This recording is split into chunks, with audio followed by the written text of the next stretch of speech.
Hey, how are you doing? Oh, perfect. Look at the weather. It's Yeah. not as hot as it was a few days Yeah, back, so it's nice. better. It's better, yeah. I think that also for playing on the stage is better. Yesterday we were playing a festival, we had 50 degrees on stage. 50. That Like was hell. rough. That was rough, yeah. Yeah, it's not easy. Okay, War is Over has been released last year. What can you tell about its genesis and lyrics? War is Over was kind of, for us it was a little bit going back to the roots, how we started the band, you know, just composing it with a lot of time, with a lot of thought, and also not really, you know, thinking about the commercial side of things. We were just thinking of, okay, we need to do at this point of our career, we need to make an album that really feels to ourselves really important, because for a while we were kind of losing the ball, and you know, trying to maybe cater to some audiences, you know, feeling that okay, we should be more like the Foo Fighters, or we should be more like, we have to do this. yeah, we have to do, to get more audience and all that. And then eventually we felt like, okay, listen, you know, the musicality in us should be enough for our fans. And then so this new album, like it started from very kind of like an, you know, like there's this proverb that says like an empty slate, or you know, like a tabula rasa kind of thing. And so that's what we decided to do, and I'm personally very happy that we did, because that was kind of like the turning point of us being able to continue as a band, because we were really thinking of maybe quitting, you know, because we were so exhausted, and you know, so it's been really like fun. a rebirth. It's like a little bit of a, you need that, because you have a long career, we've been playing instruments since we were kids. You know, you need to really feel that I still, as a 40-year-old rocker, I want to do this. And the only thing that kind of inspires to think like that is that, you know, the music you make has that real value to yourself. Yeah, that's true. So War is Over represents that to us, and we are of course very proud of it, because it was a very kind of like a brother's effort, you know, to make it happen. And we didn't have much support from the sides, you know, it was just the three of us, and then the drummer Sami came along, and that was the group, you know. So it was, and also, you know, getting all the great reviews from all over the world, it kind of like reminds us that we just have to be true to ourselves. And to get out what you feel really. Because there's no other Von Hertzen brothers. So why can't we just like do what we feel? And then if people like it, really good. But if they don't, it's what can we do? Not really a problem, because you feel it. That's important in music, I think. And about lyrics?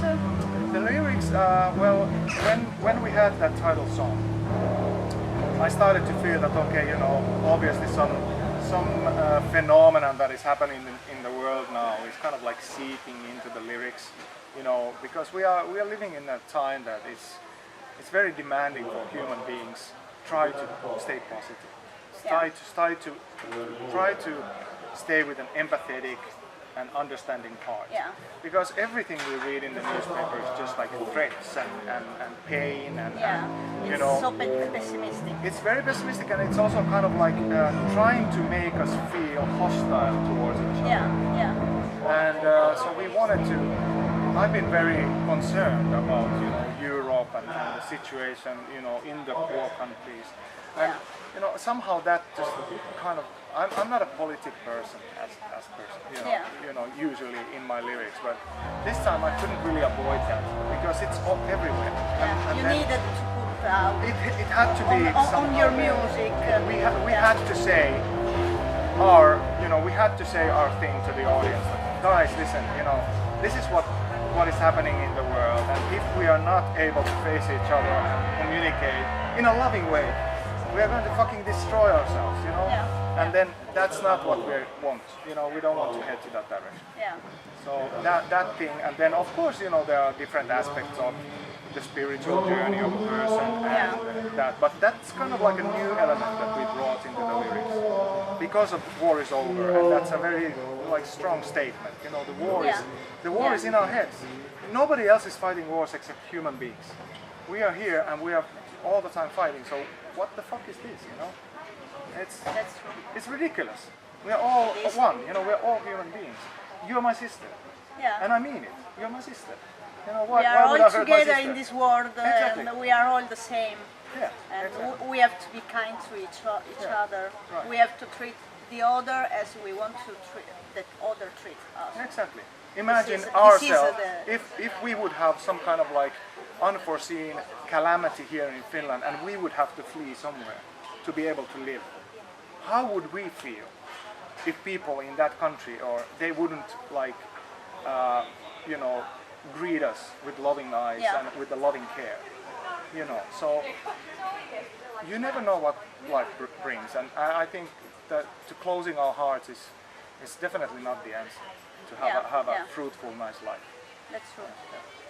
Okay, you used to write your music at your summer cottage. How much is important the contact with the nature for your music? I think it's a very important element because we are all the three brothers. How we look at life is like, you know, we kind of feel that we are part of the planet. Yeah. We are not separate from the planet. We are not abusing the planet. Yeah. We get inspiration from nature, from the silence, from the sounds that we hear, from the animals, the birds that we encounter when we are in the nature. And the summer cottage you mentioned it's a very important place for us because that's where we kind of like that relationship with nature, the bond with nature was born there because we always had that in our family, and it's a beautiful piece of land with water and forest and you know, it's you know, mushrooms and berries and all that stuff. And peace. And you feel like you know, you kind of don't have to pretend to be anything than part of the nature when you're there. And that is a very important thing for us, and we all love being in nature. We are not really, I mean, I remember a time when I went to New York for the first time for 2 weeks, and after 1 week roaming the city and looking at the buildings, I found myself under a tree in the Central Park for 1 week reading a book, trying to avoid people. You know? Yeah. Because that's my nature. I can figure it out because I love nature and I don't belong to big hassle. Yeah, it's something. Nature is important. Yeah. So that's where I remember that moment when I was in Central Park reading a book, and then I thought to myself, what's the point of coming to New York if the only thing I want to do is sit under a tree and read a book? Yeah. Why would I come to New York? I can do this anywhere in the world, and actually it will be more quiet and more peaceful. Yeah. So that was a very kind of like, aha, I'm like this. You know, my personality suits better to the peace and quiet, and you know, somewhere where it's beautiful and I can just look, and you know, it's not man-made, it's made by nature. Yeah, nature is the best artist. Yeah, that's true because it's perfection. Yeah, that's perfection. Okay, your sound is well recognizable, but what are your main influences? Well, I think everything started when we were kids, and we pretended to be Elvis and you know, the Beatles, and you know, the early rock stars. Because our father used to travel a lot, and he used to bring LPs back home. Yeah. When he went to the States, he used to bring Lynyrd Skynyrd and ZZ Top and Eagles and these kind of albums. And then when he went to the UK, he used to bring Queen and the Beatles and you know, the Rolling Stones, you know, all these things. So they molded us bit by bit, you know, because we were kind of like hand in hand, you know, getting to be from children to grown-ups with the bands. And whatever happened in the music world, we were kind of there, oh, you know, this is cool, and oh, this is... And then when I was like 18, the biggest things for me were, of course, like Pink Floyd and Red Hot Chili Peppers and Queen, naturally. So it's very difficult to pinpoint one like idol.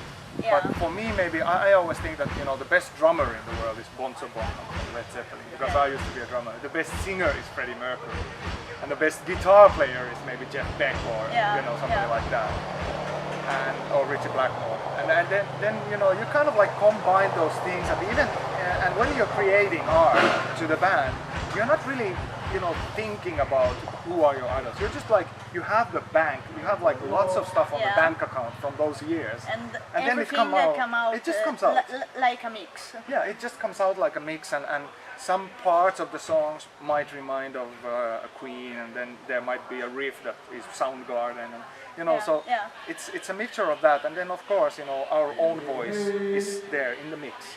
So that makes it kind of unique, so that we are not really imitating any of our idols. Your sound is really recognizable.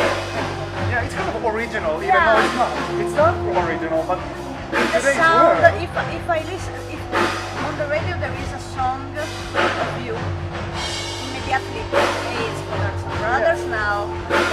Yeah, but that has to do also with the voice, because The voice, but also the music. There is something, you have your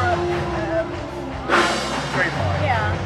So that's good when a band have. It's true, and you know what? When we started doing gigs abroad maybe 8 years ago, and before that we always thought that okay, the world is full of bands, and there must be like 10 bands like us, and there's no reason for us to go to England, and no reason to go to the US, because we are not. They have their own concerts and others. But now after doing gigs abroad, it's kind of like has come clear that there's no other Von Hertzen brothers out there. You are unique. We are kind of unique, and even though that sounds, egoistic to say that, but it's true. We all are different individuals, and we all have our own art, and some metal bands I wouldn't recognize which metal band. And for some people they might not recognize that this is Von Hertzen brothers or something. But actually there is a maybe the difference is small, but there is a weird difference with other bands. I can, but I'm not sure if other people can. But exactly. No. Okay. Today you are going to play at Porispere. What do you expect from this show? Well, it's an early show. We are opening on the main stage, and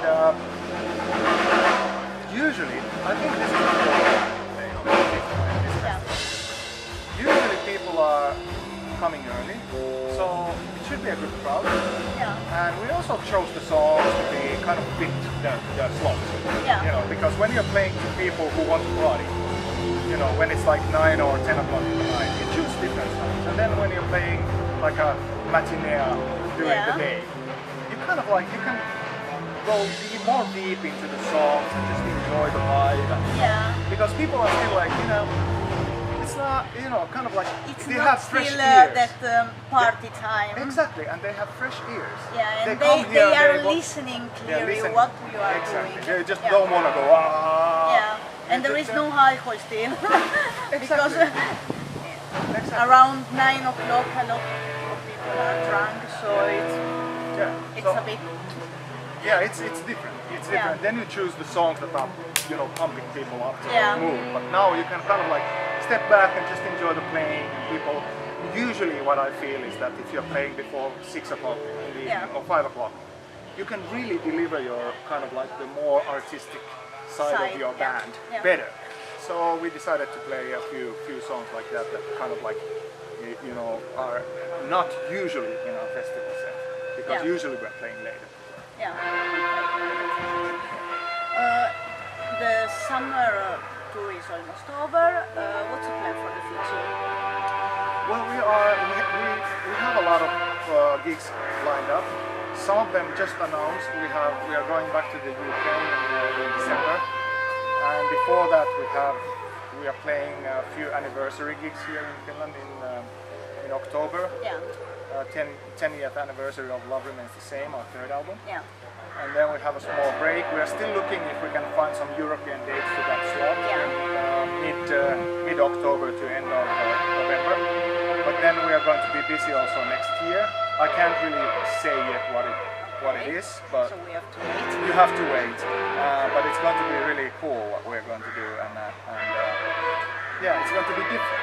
It's going to be very different. And then of course, it sounds interesting.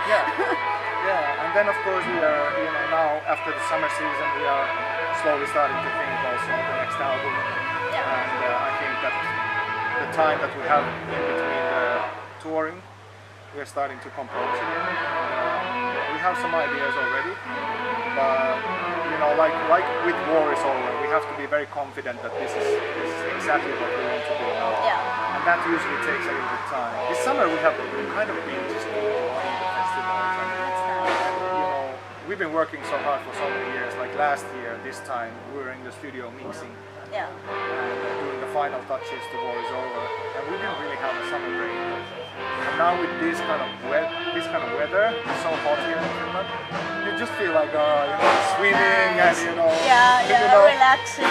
Yeah. And it's been really nice to be able to do that. That's nice. Okay, we are done with this interview. Thank you so much for your time. No problem. Would you like to say something to your fans? Yeah, of course. Guys, take care of each other. That's my only wish. Take care of each other and enjoy life, and I hope to see you on the gigs.